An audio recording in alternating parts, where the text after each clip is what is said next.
आज ही Doubtnut app download करें। Doubtnut पर होगा अब आपके सभी मैथ्स, केमिस्ट्री, फिजिक्स और बायोलॉजी डाउट्स का सफाया। बस अपने क्वेश्चन की फोटो खींचो, उसे क्रॉप करो और तुरंत वीडियो सोल्यूशन पाओ। Download now. The question says, study the following information carefully and answer the questions given below. There are 8 persons PQRSTUVW sitting around a rectangular table and facing to the center but not necessarily in same order. 4 of them sit at 4 corners of the table while 4 sit in the middle of each side of 4 sides. There are 2 persons sits between S and V. There is one person between V and P. P who is not an immediate neighbor of S.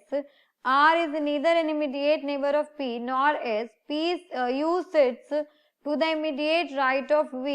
S does not sit at any corner of the table. W sits third to left of Q. 4 of the following are alike in certain way and hence form a group. Which one does not belongs to that group? So यहाँ पे 4 options given है. That means 3 जो है वो एक group को follow करते हैं, एक उसमें से ऑड है. So we have to find out the odd one. So first condition says कि 2 पर्सन है एस और वी के, तो एस और वी के बीच में 2 पर्सन है. फिर नेक्स्ट कहता है कि एक पर्सन है वी और पी के बीच में एंड पी जो है ये इमीडिएट नेबर नहीं होगा एस का.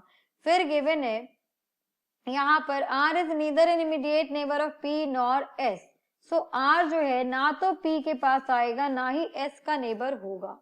फिर W के लिए गिवन है कि W जो है वो immediate right of V. So everybody is facing centre, so V के इमीडिएट राइट में आएगा U. फिर गिवन है S जो है किसी भी कॉर्नर पर नहीं आएगा और W जो है वो थर्ड लेफ्ट ऑफ Q आएगा.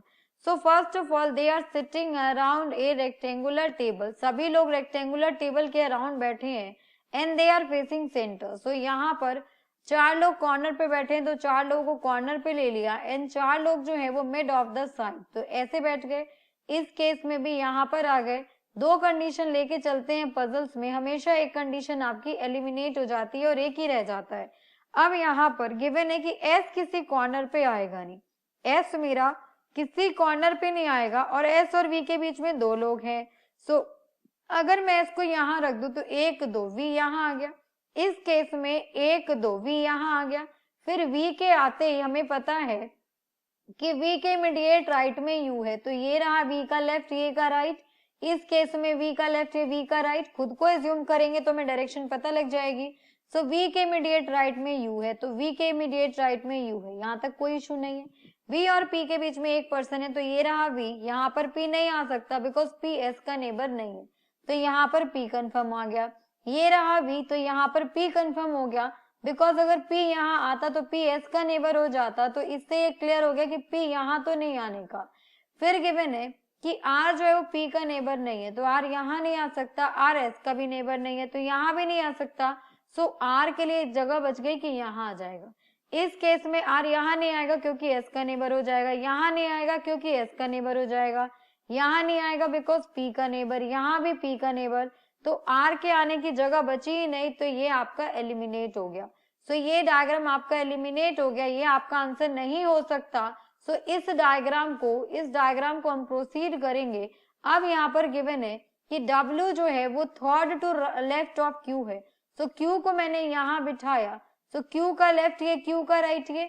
सो W sits third to left of Q. So first second third यहाँ पर W आ गया एंड यहाँ पे कंफर्म आपका T आ गया.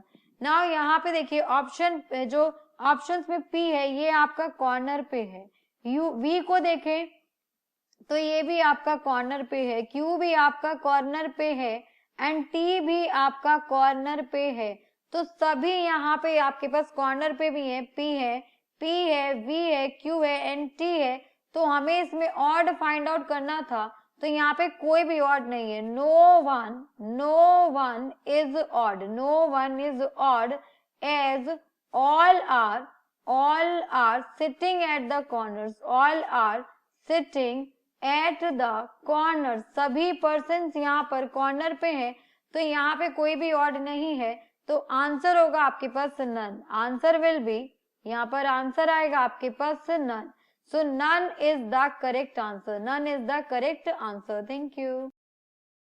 क्लास 6 से 12 से लेके नीट, IIT, JEE मेंस और एडवांस के लेवल तक 10 मिलियन से ज्यादा स्टूडेंट्स का भरोसा.